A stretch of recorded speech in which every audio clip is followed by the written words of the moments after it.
매일 성경과 함께하는 오늘의 큐티 시간입니다. 11월 20일 오늘의 말씀은 호세아 1장 1절에서 11절입니다.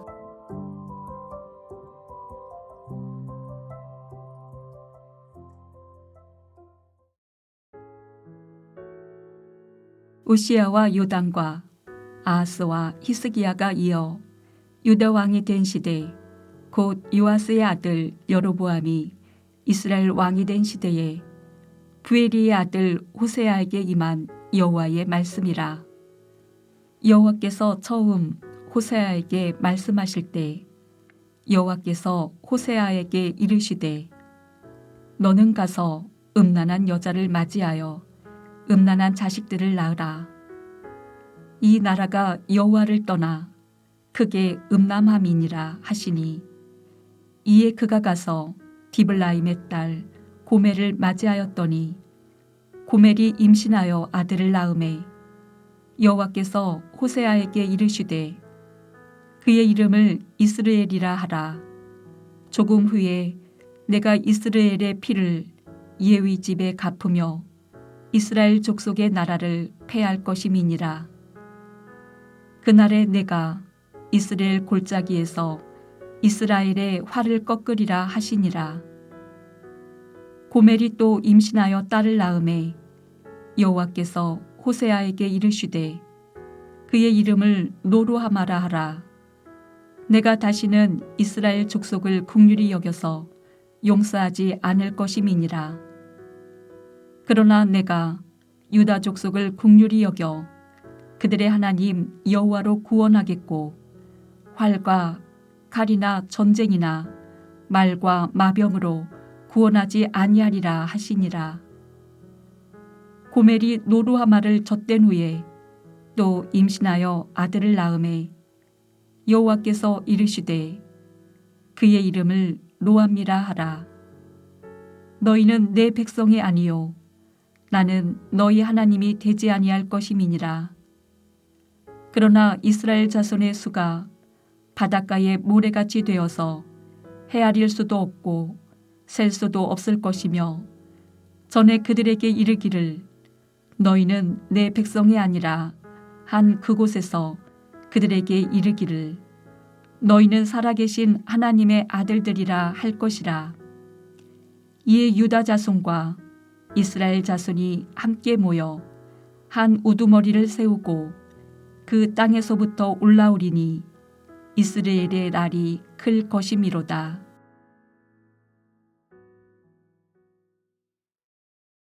(11월 20일) 수요일 말씀은 호세아 1장 1절에서 12절까지의 말씀입니다. 오늘부터 우리는 호세아서를 2주 동안 묵상하게 됩니다. 호세아서는 소선지서라 불리는 12권의 선지서 중에 맨 앞에 배치되어 있습니다. 오늘 보면 1절에서 알 수 있듯이 호세아는 북이스라엘이 여로보암의 통치 아래 크게 부강하던 때에 활동한 선지자입니다. 본문에 언급된 여로보암은 북이스라엘 초대 왕과 구별하기 위해 통상적으로 여로보암 2세라고 불리기도 합니다. 그의 통치 시기는 국가적으로 부강하여 번영을 누리던 시기입니다. 하지만 이런 번영과 풍요가 배교와 타락으로 변질된 역설의 시기이기도 합니다. 이런 시대의 호세아는 북이스라엘을 향해 자신의 혼인과 자녀들을 통한 상징 행위로 하나님의 뜻을 전한 선지자였습니다. 호세아 1장에서 3장은 호세아서의 서론이라 할 수 있습니다. 호세아서의 조감도라 할 수 있겠죠. 호세아와 고멜의 결혼과 파국 그리고 재결합이라는 은유를 통해 이스라엘의 죄와 하나님의 진노를 예언적 드라마 형식으로 소개하고 있습니다. 오늘 본문은 4개의 단락으로 나눌 수 있습니다. 먼저 1절에서 2절이 첫 번째 단락입니다.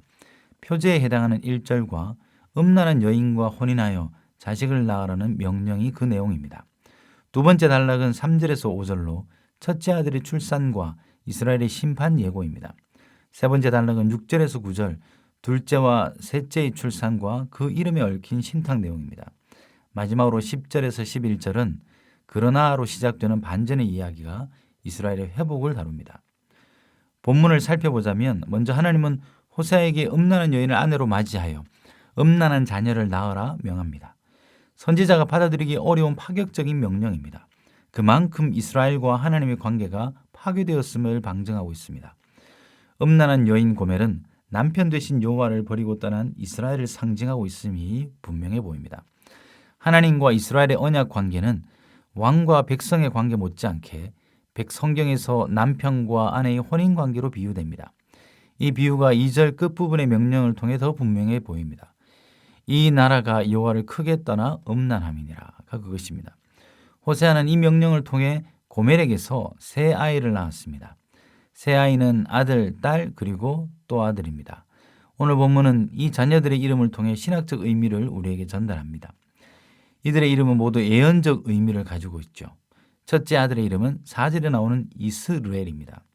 원래 이스라엘은 사마리아 산지와 갈릴리 사이에 있는 농사짓기 좋은 평원의 지명입니다.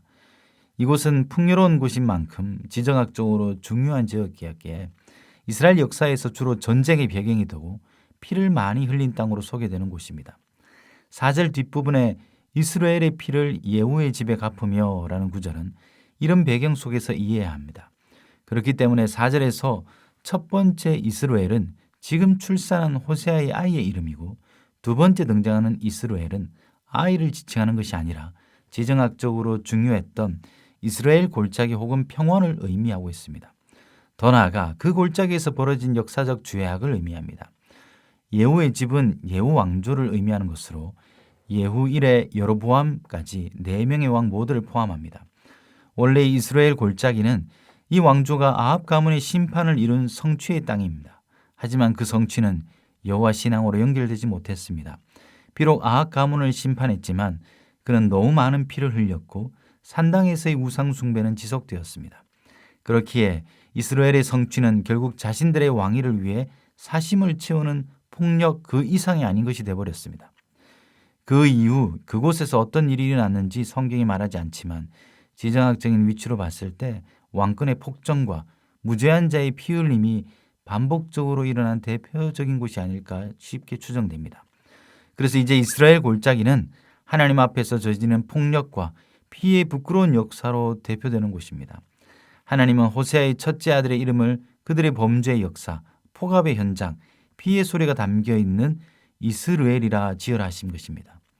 그 이름을 통해 여로보암을 비롯한 예후 왕조의 죄를 기억하고 계심을 분명히 하고 계십니다.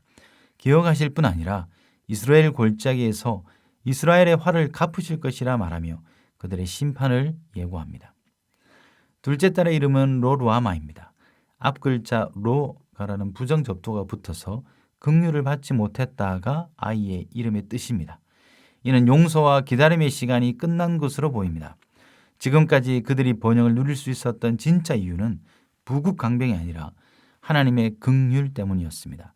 이제 그 긍휼은 떠났고 용서받지 못함만 남았습니다.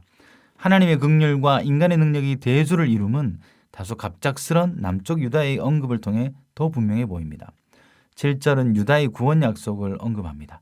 그 핵심은 그들의 구원이 유다의 능력이 아니라 하나님의 긍휼에 있다라는 거죠. 지금까지 북이스라엘이 의지했던 것은 활과 칼, 전쟁, 말과 마병이었습니다. 이제 그것들이 이스라엘을 구원하지 못함을 남유다의 구원 약속을 통해 더 부각되고 있습니다. 긍휼이 떠난 이스라엘에게는 이제 용서가 남아있지 않습니다. 마지막으로 셋째 아들 로암입니다. 이름의 의미가 점차 강해집니다. 왕조의 폭압적 정치에 대한 심판 그리고 긍휼이 사라진 이스라엘은 이제 그 마지막 로암미라는 이름을 통해 이제 하나님의 백성의 주의를 박탈당합니다. 이는 언약이 파괴되었음을 말해주고 있습니다. 이제 왕과 백성의 관계는 더 이상 지속되지 못합니다. 내 백성이 아니다라는 이 이름의 뜻, 이 하나님의 선언은 사실 당신은 우리의 왕이 아닙니다라는 이스라엘의 배교의 결과입니다. 그러니 그 언약을 파기한 쪽은 하나님이 아니라 이스라엘 백성입니다. 마지막 10절에서 11절은 앞의 내용을 뒤집는 반전의 결말을 이루고 있습니다. 본문은 족장들과 맺은 언약이 회복될 것을 말합니다. 다시 언약 관계가 회복되어 하나님의 아들들로 그들의 신분이 복권됩니다. 이 회복은 남유다를 포함한 전체 이스라엘의 회복으로서 더 큰 회복으로 발전합니다. 호세아 전체 이야기를 지배하고 있는 오늘 본문의 구조는 남편 되신 하나님을 버린 이스라엘의 죄를 고발한 뒤 심판을 예고합니다. 그러나 심판은 결국 끝이 아니라고 하시며 더 큰 회복을 약속하시는 사랑을 함께 이야기해 줍니다. 오늘 본문은 계속 펼쳐질 이 예언적 드라마의 맛보기입니다. 본문의 메시지는 분명해 보입니다. 여로보암 시대의 풍요는 그들에게 독이 되어 여호와 신앙을 떠나는 배교로 이어졌습니다. 선지자의 아이들의 이름을 통해 하나님은 당신의 진노를 드러내고 계십니다. 본문이 직접적으로 상술하진 않지만 행간을 통해 이런 여로보암 시대의 아픔을 묵상하도록 돕습니다.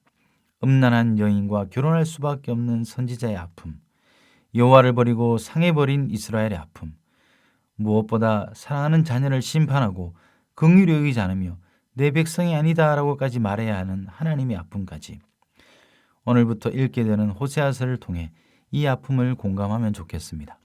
선지자의 아픔을 통해 시대를 끌어안는 사랑을 배우고 하나님의 아픔을 통해 돌아설 수 있는 계기가 되길 바랍니다. 그래서 오늘날 성도들과 교회는 어떤 이름이 주어질지 성찰하는 묵상의 시간이 되기를 원합니다. 기도하겠습니다. 주님, 호세아 말씀을 통해 이 시대의 아픔 죄악을 읽기를 원합니다. 이 불편한 이야기가 하나님의 아픔을 드러내는 이야기로 들려지게 하시고 당신의 아픈 사랑을 통해 오늘 본문의 반전처럼 회복처럼 우리의 삶이 돌아설 수 있도록 주님 도와주시옵소서.